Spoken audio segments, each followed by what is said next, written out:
The beauty of the earth is a grand tapestry, woven with the threads of countless wonders that captivate our senses and stir our souls. Every aspect of our planet, from the majestic peaks of snow-capped mountains to the tranquil stillness of remote lakes, speaks to a profound and inherent beauty.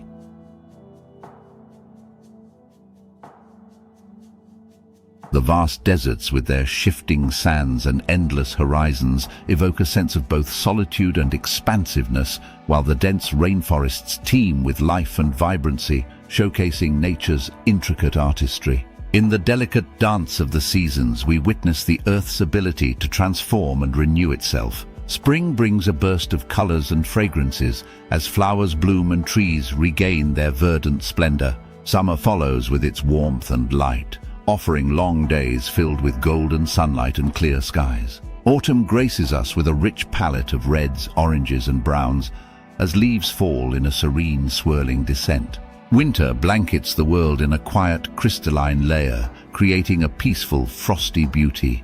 The Earth's beauty is not confined to grand landscapes alone.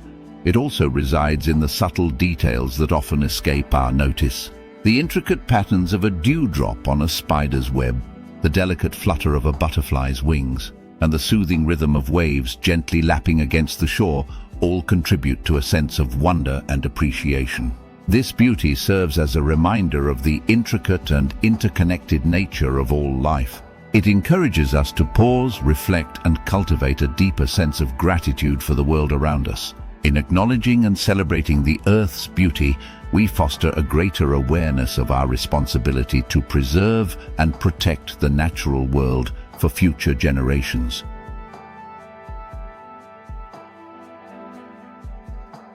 Now sit back, enjoy the beautiful nature video about seasons of Earth.